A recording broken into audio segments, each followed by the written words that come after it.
Hello दोस्तों, जय हिंद। मैं वारिस सर आपका अपने यूट्यूब चैनल दिवारिस एकेडमी में एक बार फिर आप सभी का स्वागत करता हूं। दोस्तों, बाल विकास एवं शिक्षा शास्त्र को लेकर हमारा सेशन चल रहा था। इसमें पिछले दो सेशन इकाई 1 और इकाई 2 पे एजुकेशन क्या होता है, एजुकेशन साइकोलॉजी और बाल विकास के इतिहास को आपके सामने हमने रखा था। उसका वीडियो प्लेलिस्ट में है, आप जाकर उसे देख लेंगे। आज का हमारा ये तीसरा वीडियो है, इस सेशन का तीसरा क्लास है। इसमें हम जानेंगे बाल विकास क्या होता है, बाल विकास में शुरुआत होने वाले टॉपिक अभिवृद्धि एवं विकास क्या होता है, अभिवृद्धि और विकास में संबंध क्या होता है, इनके सिद्धांत क्या हैं, इन सभी का अध्ययन आज हम इस वीडियो में करने वाले हैं। तो चलिए वीडियो को शुरू करते हैं।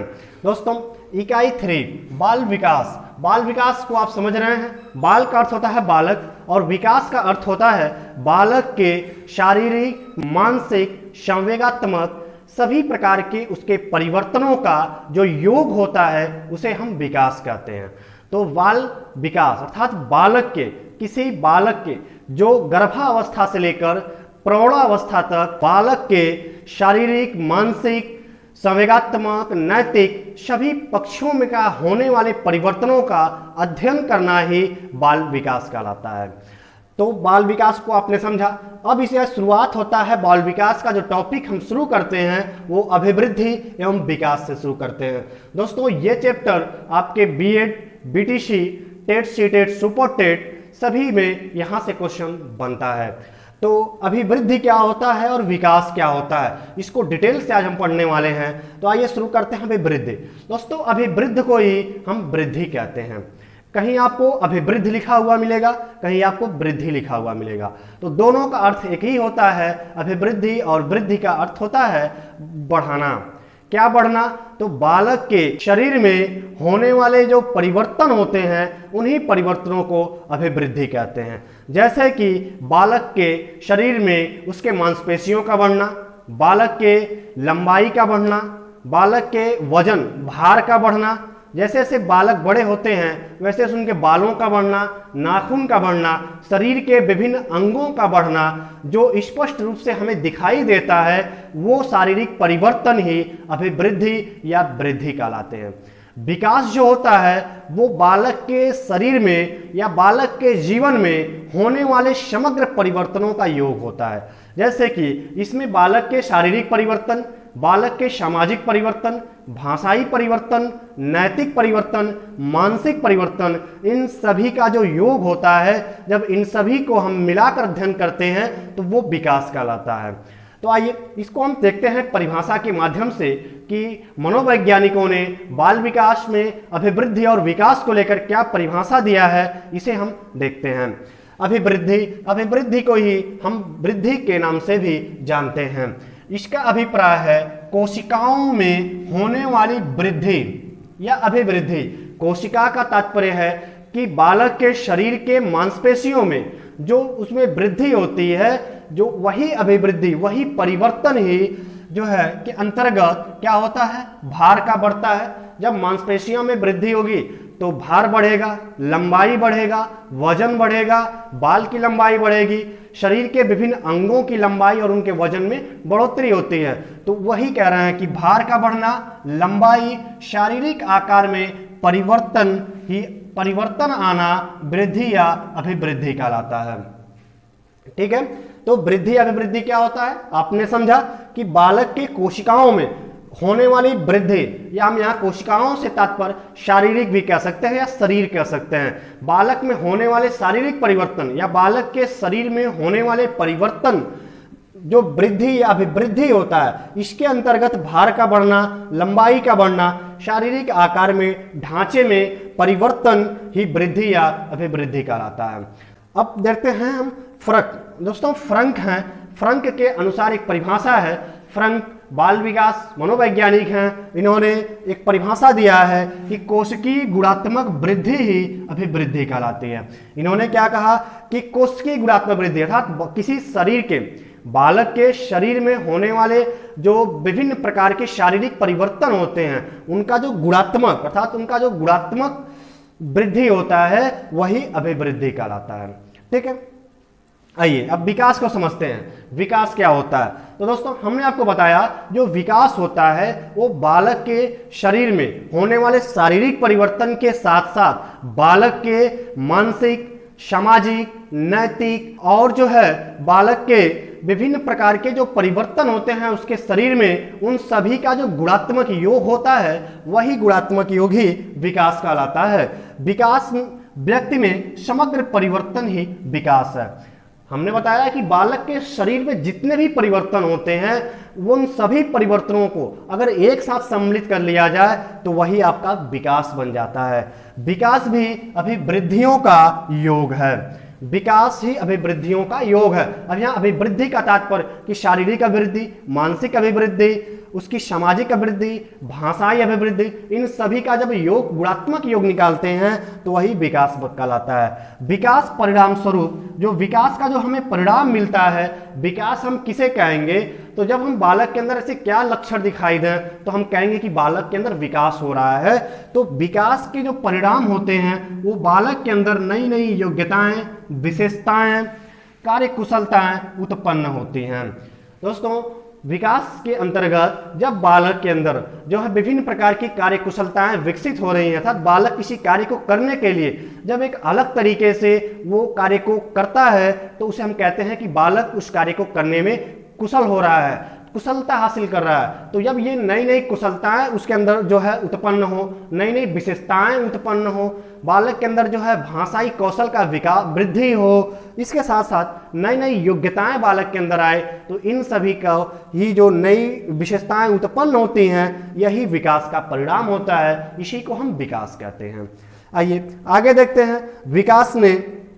विकास को लेकर हरलॉक ने क्या परिभाषा दिया है इसको हम देखते हैं। तो हरलॉक ने कहा है कि विकास अभिवृद्धि तक ही सीमित नहीं है। विकास केवल अभिवृद्धि, यहाँ ये जो अभिवृद्धि लिखे हैं इस अभिवृद्धि का तात्पर्य है कि केवल शारीरिक परिवर्तनों तक ही सीमित नहीं है, बल्कि इसकी अपेक्षा इसमें परिपक्व अवस्था के लक्ष्य परिवर्तनों का प्रगतिशील क्रम निहित होता है। ये कहते हैं कि कब माना जाएगा कि विकास हो रहा है? तो जब बालक के शरीर में और उसके विभिन्न पक्षों में होने वाले अभिवृद्धियों के साथ साथ बालक जो है परिपक्व होता है, वह परिपक्वता की ओर आगे बढ़ता है, तब हम कहते हैं कि बालक के अंदर विकास हो रहा है, बालक विकास कर रहा है।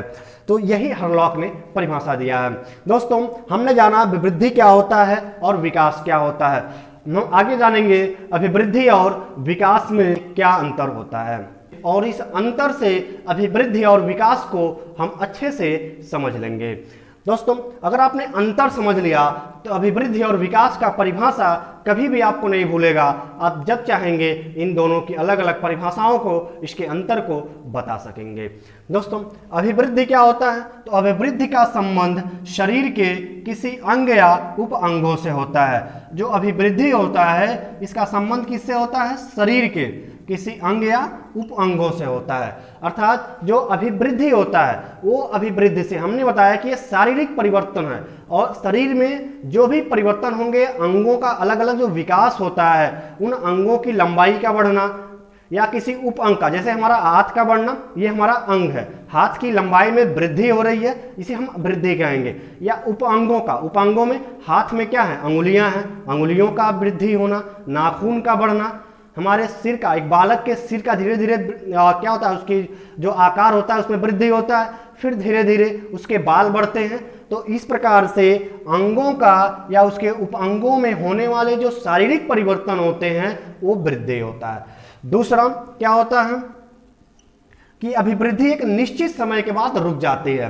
शरीर में जो परिवर्तन होता है वो परिवर्तन ऐसा नहीं है कि जन्म से लेकर जीवन पर्यंत व्यक्ति की लंबाई बढ़ती है। क्या ऐसा कभी होता है? ऐसा कभी नहीं होता है। बालक जैसे जैसे शैशवावस्था में आता है, शैशवावस्था से लेकर के प्रौढ़ावस्था तक, या हम कह सकते हैं कि किशोरावस्था तक ही उसके शरीर में परिवर्तन आता है। उसकी लंबाई, उसका चौड़ाई का जो वृद्धि होता है, जो विकास होता है, वो वृद्धि केवल एक निश्चित समय तक होता है। उसके बाद से किशोरावस्था के बाद जब बालक प्रौढ़ावस्था में पहुंचता है तो फिर उसके शरीर में होने वाले लंबाई और चौड़ाई में जो परिवर्तन होता है वो रुक जाता है, फिर उसका विकास नहीं होता है। तो इसलिए कहते हैं कि अभिवृद्धि एक निश्चित समय के बाद रुक जाती है। अभिवृद्धि का अर्थ संकुचित होता है, यह विकास की प्रक्रिया का अवयव मात्र है। अर्थात कि संकुचित का तात्पर्य यह है कि जो अभिवृद्धि होता है वो बालक के एक पक्ष में होता है। एक पक्ष का तात्पर्य कि बालक के केवल शारीरिक परिवर्तन होगा, उसके मानसिक और उसके सामाजिक भाषाई परिवर्तन का यहाँ पर उल्लेख नहीं किया गया है। हम केवल शारीरिक परिवर्तन की अगर बात करें तो ये संकुचित हो जाता है, इसका क्षेत्र सीमित हो जाता है, और जब सीमित क्षेत्र हो जाता है और इस वृद्धि को ही अभिवृद्धि कहते हैं। यह विकास का अवयव अर्थात जो अभिवृद्धि होता है ये विकास के अंतर्गत ही आता है। विकास का जो अलग अलग हिस्से हैं, अलग अलग जो उसके मात्रा हैं, उसमें अभिवृद्धि भी एक मात्रा है।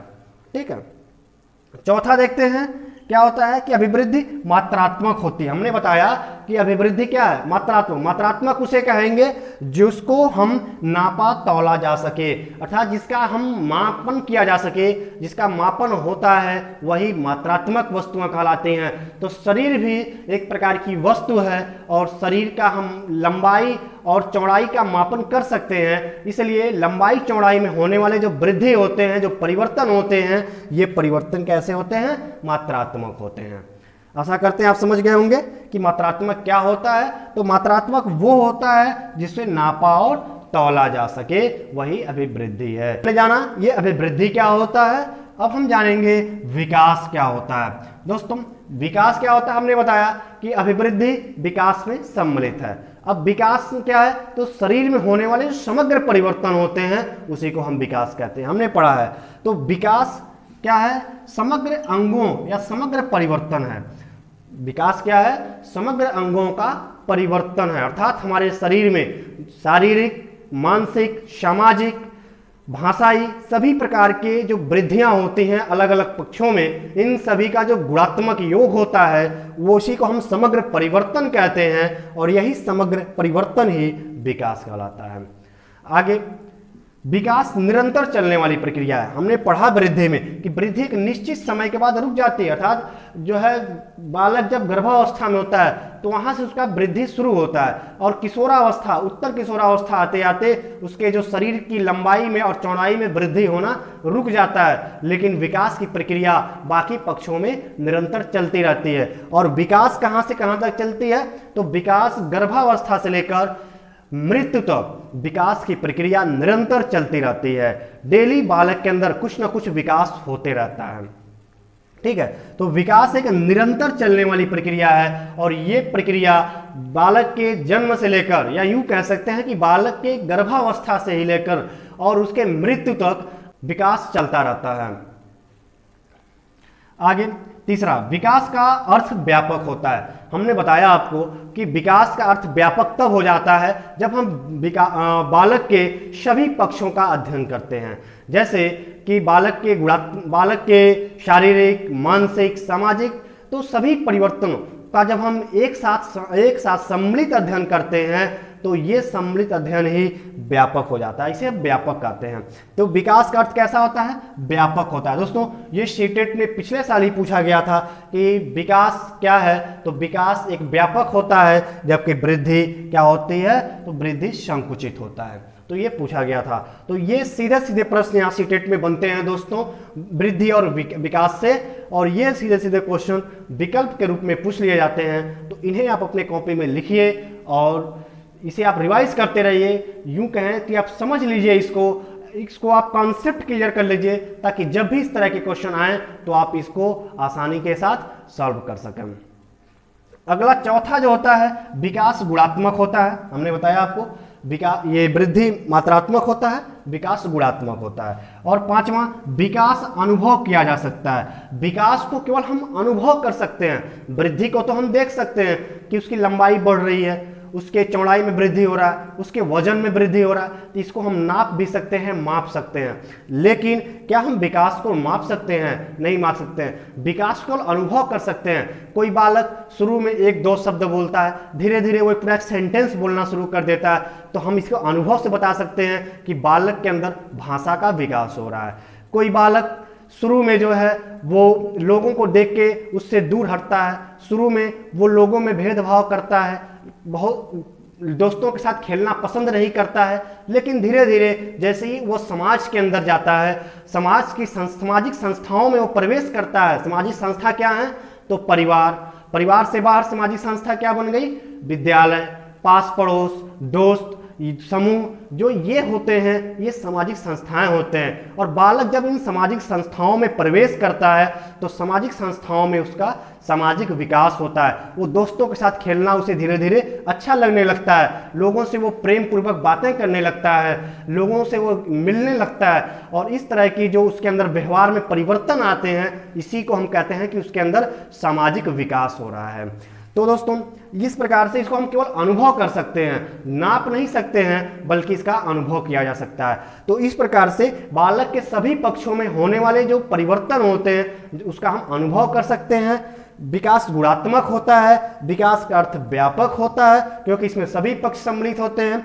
विकास एक निरंतर चलने वाली प्रक्रिया है, गर्भावस्था से लेकर मृत्यु पर्यंत तक विकास होता रहता है।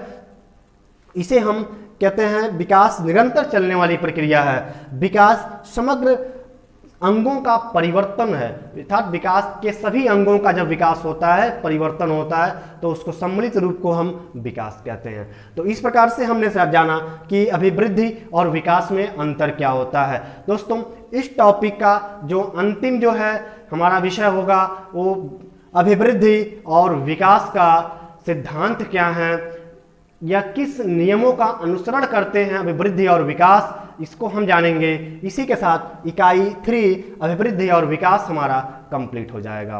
अभिवृद्धि एवं विकास के सिद्धांत क्या हैं? दोस्तों अभिवृद्धि एवं विकास के सिद्धांत में पहला है निरंतर विकास का सिद्धांत। निरंतर विकास का सिद्धांत क्या होता है? तो अभी हमने आपको बताया कि विकास का जो गुण होता है वो एक निरंतर चलने वाली प्रक्रिया होती है। तो विकास बालक के अंदर जन्म से लेकर और जीवन पर्यंत अर्थात मृत्यु तक बालक के अंदर उसके विभिन्न पक्षों में होने वाली विशेषताओं परिवर्तनों का अध्ययन करना ही, उसका विकास होना ही क्या कहलाता है? निरंतर विकास का सिद्धांत कहलाता है। दूसरा विकास की विभिन्न गति का सिद्धांत। दोस्तों इसका तात्पर्य यह है, इस सिद्धांत का अर्थ यह है कि विकास की जो गति होती है वो उसके विभिन्न पक्षों में अलग अलग होती है। पहले बालक के शारीरिक परिवर्तन का विकास होगा, फिर बाद में उसके मानसिक विकास होता है, फिर धीरे धीरे बालक के अंदर सामाजिक विकास होता है और भाषाई विकास होता है। तो इस तरह अलग अलग समय पर अलग अलग काल में बालक की जो शारीरिक मानसिक सामाजिक जो परिवर्तन होते हैं, जो विकास होता है, उसी को हम कहते हैं विकास की विभिन्न गति का सिद्धांत। कभी क्या होगा कि सामाजिक विकास रुक जाएगा और बालक के शारीरिक पक्ष का विकास ज़्यादा हो जाता है, तो कुछ समय बाद शारीरिक जो है विकास में मंदी आ जाएगी, धीमा हो जाएगा और बालक के मानसिक क्षमता का विकास होने लगता है। तो ये जो कम बेसी होता है, कम ज़्यादा गति का, उसी को हम कहते हैं विकास की विभिन्न गति का सिद्धांत। तीसरा जो है विकास के क्रम का सिद्धांत। दोस्तों बालक के अंदर विकास होता है वह एक क्रम का अनुसरण करता है। जैसे कोई बालक है, वो आप देखते हैं सीधे वो चलना नहीं सीख जाता है। बालक पहले वो क्या करता है कि रेंगना, पहले तो हिलना डुलना शुरू करता है, फिर रेंगना शुरू करता है, फिर धीरे धीरे वो घसीट कर या घुटनों के बल चलना शुरू करता है और धीरे धीरे वो पैरों से चलने लगता है। तो जो ये अलग अलग क्रम का निर्धारण कर रहा है बालक चलने के लिए, इसी को कहते हैं विकास के क्रम का सिद्धांत। जैसे कि पहले जब किसी बालक का विकास होता है तो सबसे पहले माँ के गर्भ में बालक का क्या बनता है? भ्रूण बनता है। तो भ्रूण का बनना ये पहला स्टेप है। इसके बाद बालक जन्म लेता है। जन्म लेने के पश्चात बालक का चलना फिरना बोलना धीरे धीरे ये जो अलग अलग जो विकास होते हैं बालक के अंदर, जो परिवर्तन आते हैं, जो विशेषताएं उत्पन्न होती हैं, ये जिसे कहते हैं हम विकास के एक क्रम का सिद्धांत। चौथा जो है वो विकास की दिशा का सिद्धांत। दोस्तों बालक के अंदर जो विकास होता है वो दो तरह के दिशा का अनुसरण करता है।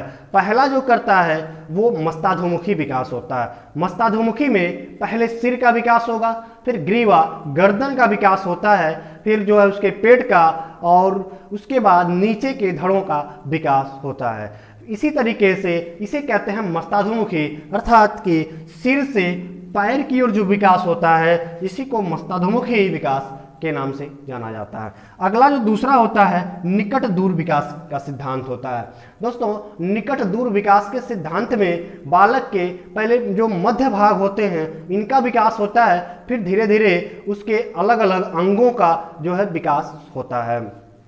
तो इसको कहते हैं हम निकट दूर विकास का सिद्धांत होता है। इसके बाद जो पांचवा होता है परस्पर संबंध का सिद्धांत होता है। दोस्तों बालक के विभिन्न पक्षों का जो विकास होता है उसमें जो है ऐसा नहीं है कि पहले बालक की पूरी लंबाई बढ़ जाएगी शरीर की, फिर वह बोलना शुरू करेगा, जब बोलने लगेगा फिर जो है वो सामाजिक विकास होगा, तो ऐसा नहीं होता है। बालक के अंदर जितने भी पक्षों का विकास होता है, चाहे वो शारीरिक विकास हो, चाहे मानसिक विकास हो, संवेगात्मक विकास, सामाजिक विकास और नैतिक विकास, इन सभी का एक अंतः संबंध होता है, अर्थात ये एक अनुपात में इनका विकास होता है। सभी का विकास एक साथ होता है, लेकिन कुछ में तीव्रता होती है, कुछ में मंदी होती है, लेकिन इन सभी का संबंध एक साथ होता है। ठीक है, तो ये जो अंतः संबंध होते हैं इनमें, इसी को कहते हैं परस्पर संबंध का सिद्धांत। छठवां जो होता है समान प्रतिमान मॉडल का सिद्धांत होता है। दोस्तों समान प्रतिमान मॉडल का सिद्धांत ये कहता है कि कोई भी प्राणी में जब विकास होता है तो वो विकास वो उसके पूर्वजों का नकल करता है या पूर्वजों का जो है वो अनुसरण करता है। उसके विकास में कुछ ऐसे परिवर्तन होंगे जो उसके पूर्वजों से मिलते हुए होंगे, तो इसी को कहते हैं समान प्रतिमान मॉडल का सिद्धांत। और सातवां भी इसी से रिलेटेड है वंशानुक्रम एवं वातावरण की अंतःक्रिया का सिद्धांत। दोस्तों विकास में बालक के वंशानुक्रम और वातावरण दोनों के गुणात्मक पहलुओं का जो है योगदान होता है। कोई बालक के अंदर जो विकास होता है तो विकास के लिए उसके वंशानुक्रम और साथ में वो किस वातावरण में, किस परिवेश में वह रह रहा है, उन दोनों का उसके ऊपर प्रभाव पड़ता है, और दोनों के अंतःक्रिया से, दोनों के अंतः संबंध से ही बालक का विकास होता है। अगला जो आठवां होता है परिमार्जित का सिद्धांत होता है, अर्थात बालक जैसे जैसे उसके अंदर नए विशेषताएं उत्पन्न होती हैं पुरानी विशेषताओं का विलोपन होने लगता है। जैसे बालक पहले घुटनों के बल चलता है, लेकिन जैसे जैसे वो चलना सीख जाता है तो घुटनों के बल चलना वो भूल जाता है। तो इसी प्रकार से जब नई विशेषताएं उत्पन्न होती हैं तो पुरानी विशेषताएं खत्म हो जाती हैं, उनका विलोपन हो जाता है। इसी को कहते हैं परिमार्जित का सिद्धांत। दोस्तों इस प्रकार से आपने अभिवृद्धि एवं विकास के सिद्धांत को, अभिवृद्धि एवं विकास के प्रमुख अंतर को और अभिवृद्धि और विकास की परिभाषाओं को आपने जाना, समझा। आशा करते हैं ये आपको अच्छे से समझ में आया होगा। आप इसे अपने कॉपी नोट किए होंगे, समय समय पर आप इसे रिवाइज करते रहिएगा। आपकी आगामी परीक्षाएं जितनी भी हैं, TET C, TET, super TET, अगर आप बीएड और बीटीसी में अपेयरिंग में हैं तो भी आपके लिए बहुत ज़्यादा इंपॉर्टेंट है, क्योंकि ये आपके चाइल्ड डेवलपमेंट एंड पेडागॉगी के एजुकेशन से ये रिलेटेड टॉपिक है। मिलते हैं नए वीडियो में नए क्लास के साथ। तब तक दोस्तों अगर आप चैनल पे पहली बार हैं तो चैनल को सब्सक्राइब कर लीजिए और बेल आइकन बटन को प्रेस कर लीजिए। साथ में आप इस वीडियो को जितने भी आपके फ्रेंड्स हैं जो तैयारी कर रहे हैं टीचिंग एग्जाम्स की या टीचिंग एग्जाम्स के प्रिपरेशन से जुड़े हुए हैं, तो आप उनको वीडियो को शेयर कीजिए ताकि अधिक से अधिक लोग जब इस सेशन से, इस क्लास से जुड़ पाएंगे। मिलते हैं नए वीडियो में। जय हिंद, शुक्रिया, थैंक यू।